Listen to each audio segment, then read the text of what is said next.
নমস্কার, আমার চ্যানেলের নতুন ভিডিওতে আপনাদের সকলকে স্বাগত। এখানে আমরা ঘুরে দেখব দক্ষিণ কলকাতার এমন কিছু অজানা অচেনা আধ্যাত্মিক রত্ন, অর্থাৎ এমন কিছু মন্দির যা স্থানীয় মানুষের ঐতিহ্য, বিশ্বাস এবং ইতিহাসকে আজও বয়ে নিয়ে চলেছে।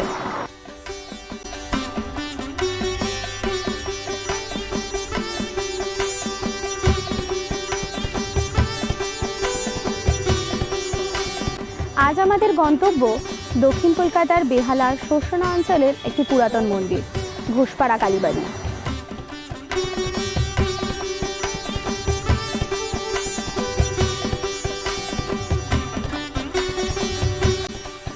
এই মন্দিরটিতে পৌঁছাতে হলে আপনাদের বেহালা চৌরাস্তা থেকে বেহালা শোষণাগামী বা দেবীনগরগামী অটো ধরে পৌঁছে যেতে হবে দেবীনগর অটো স্ট্যান্ডে।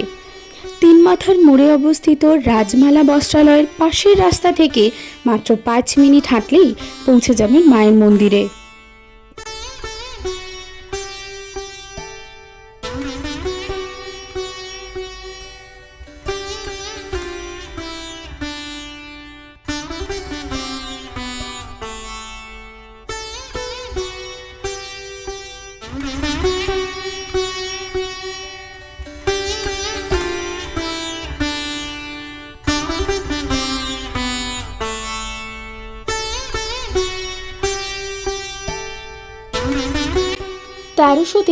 বঙ্গাব্দ ইংরেজির 1936 সালে প্রতিষ্ঠিত এই মন্দিরটি অপূর্ব সুন্দর।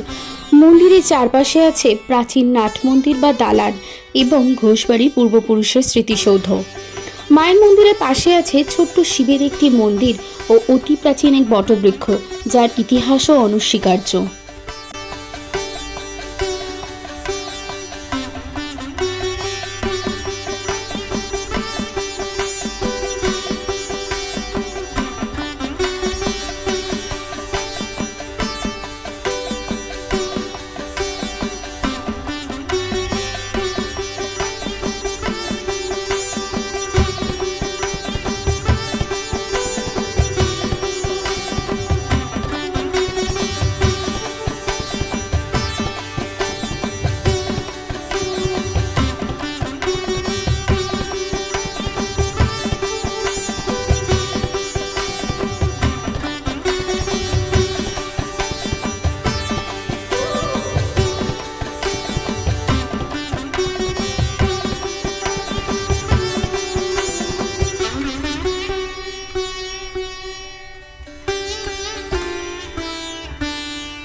মন্দিরটি সম্পূর্ণরূপে বিভিন্ন ধরনের গাছপালা দ্বারা ঘেরা, অপরূপ মনোরম পরিবেশ।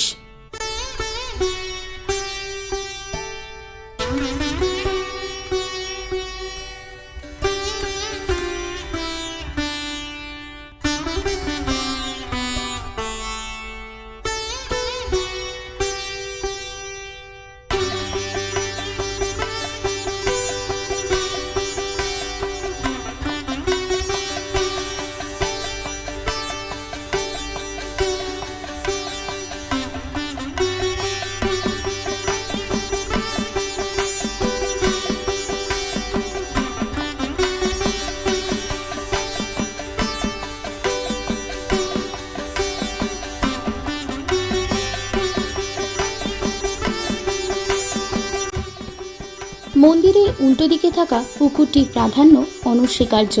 প্রতি বছর 17ই মে বাৎসরিক পুজোর দিন সকল দর্শনার্থীরা দণ্ডিকাটার জন্য এই পুকুরেই স্নান করেন, অর্থাৎ পুকুরটিও সমানভাবে স্থানীয়দের কাছে প্রাধান্য পায়।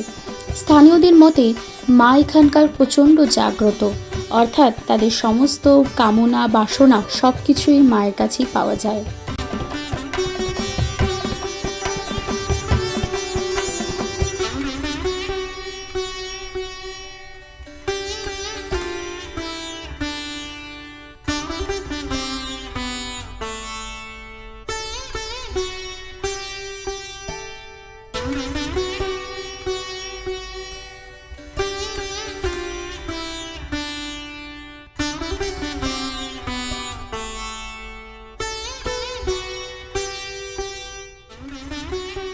আজকের মতো ভিডিওটি এখানেই শেষ করছি।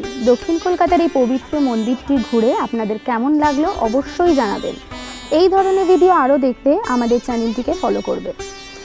ভিডিওটি ভালো লাগলে অবশ্যই লাইক, শেয়ার এবং কমেন্ট করবেন। সবাই ভালো থাকবেন, সুস্থ থাকবেন। দেখা হবে পরবর্তী ভিডিওতে। নমস্কার।